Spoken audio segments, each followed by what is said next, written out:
اللہ تعالیٰ نے یہ مہینہ ہم سب کو عطا فرمایا، یہ اس کا احسان ہے، اس کا کرم ہے، اس کا فضل ہے۔ شب براءت جو ہے نا، شب براءت یہ لیلۃ البراءت، براءت کے معنی ہے آزادی، نجات۔ براءت کے معنی ہے آزادی، نجات۔ کس سے؟ دوزخ سے آزاد ہو جانا، دوزخ سے نجات پا لینا، گناہوں سے نجات پا لینا۔ اور یہ رات کی بڑی خصوصیات ہے۔ اللہ تعالیٰ قرآن مقدس میں ارشاد فرماتا ہے فیہا یفرق کل امر حکیم، کہ ہم اس رات میں تمام اعمال جو بندے کے ساتھ سال بھر ہونے والے ہیں، تمام احکام جو اس پر لازم ہونے والے ہیں، یعنی اس کے مقدر کے معاملے میں ہم فرشتوں کے سپرد کر دیتے ہیں۔ یہاں تک کہ روایات میں آتا ہے کہ بندہ جو ہے اپنی زندگی میں مصروف ہوتا ہے، کوئی گھر بنانے میں لگا ہوا ہے، کوئی شادی کرنے میں لگا ہوا ہے، کوئی تجارت کرنے میں لگا ہوا ہے، کوئی خوشحال زندگی گزار رہا ہے، لیکن اس کو پتہ نہیں ہے کہ اس کا نام مردوں میں لکھ دیا گیا ہے۔ تو یہ رات ایسی رات ہے کہ سال بھر جتنے لوگ مریں گے ان کا نام لکھ کر ملک الموت کو رجسٹر دے دیا جاتا ہے کہ یہ سال اتنے لوگ مرنے والے ہیں، کتنے لوگ پیدا ہوں گے، وہ تمام مقدر یہ سال میں اتنے لوگ پیدا ہوں گے لکھ دیا جاتا ہے۔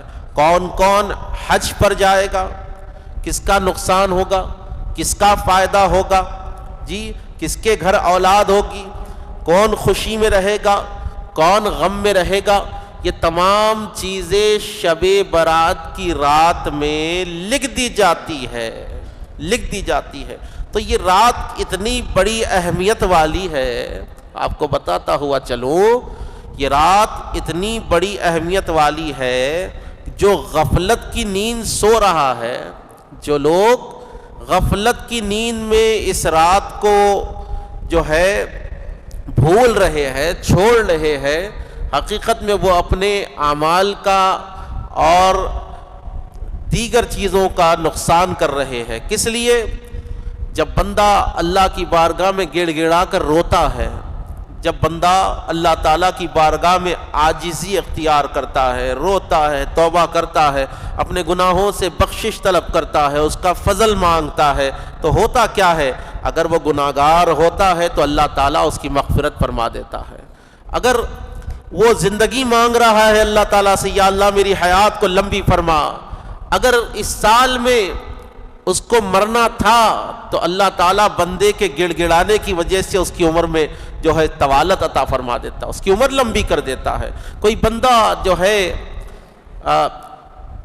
تنگ دست ہے، رزق کی اس کے پاس کمی ہے، فاقوں میں زندگیاں گزر رہی ہے، وہ اللہ کی بارگاہ میں اگر دعا کرتا ہے کہ پروردگار عالم میرے رزق میں وسعت عطا فرما، تو اللہ تعالیٰ اس رات کے سبب اس کے رزق میں وسعت عطا فرما دیتا ہے۔ تو یہ رات کیا ہے؟ یہ رات مقدروں کو بلند کرنے والی رات ہے۔ یہ رات کیا ہے؟ یہ رات گناہگاروں کو بخش کر نیکوں کی صفوں میں کھڑانے والی رات ہے۔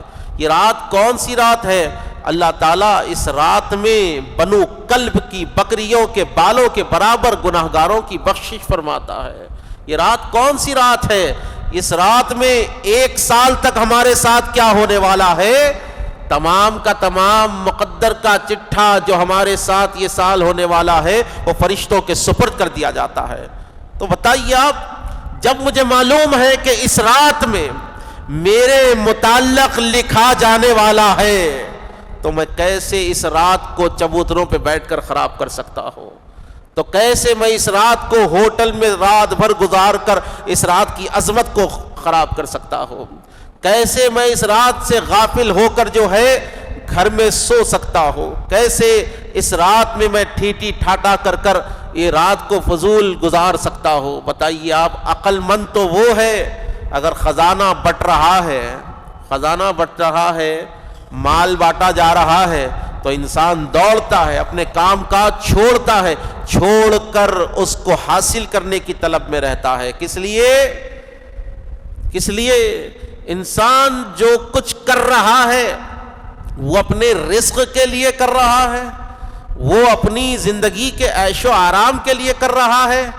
اللہ کے حبیب علیہ الصلوۃ والسلام ارشاد فرماتے، ابن ماجہ کی حدیث پاک ہے، مولا علی شیر خدا سے روایت ہے، یہ روایت ام المومنین بی بی عائشہ صدیقہ رضی اللہ تعالی عنہا سے روایت ہے، اور اللہ کے نبی علیہ الصلوۃ والسلام نے ارشاد فرمایا کہ جب جو ہے شعبان کی 15ویں شب آتی ہے، یعنی شب برات آتی ہے، تو اللہ تعالی اپنی رحمتوں کے ساتھ پہلے آسمان پر نزول اجلال فرماتا ہے، اس کی رحمتیں پہلے آسمان پر جلوہ افروز ہوتی ہے، اور ایک منادی ندا دیتا ہے کوئی بخشش طلب کرنے والا، اللہ اس کو بخش دے، ہے کوئی بیمار جو مجھ سے شفا طلب کرے میں اس کو شفا دے دوں، ہے کوئی تنگ دست جو مجھ سے رزق طلب کرے اس کو میں رزق دے دوں، ہے کوئی پریشانیوں کا مارا غمزدہ اس کو میں عافیت دے دوں، ہے کوئی مجھ سے میری رحمت کو طلب کرے، ہے کوئی مجھ سے جہنم سے آزادی مجھ سے طلب کرے میں اس کو آزاد کر دوں گا۔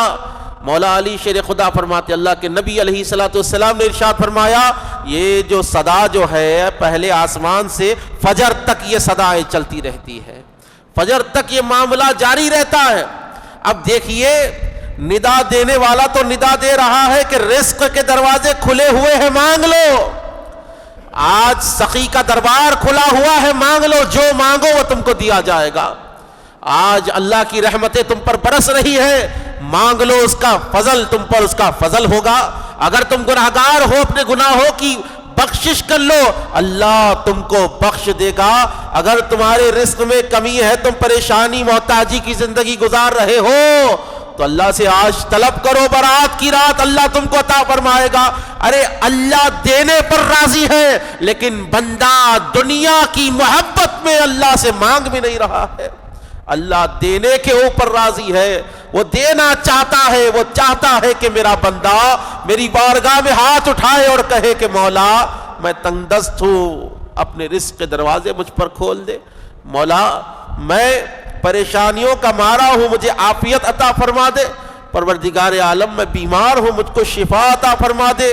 کون ہے جو اللہ کے سوا شفا دینے والا ہے؟ حقیقی شفا دینے والی ذات اللہ کی ہے، حقیقی فضل کرنے والی ذات اللہ کی ہے،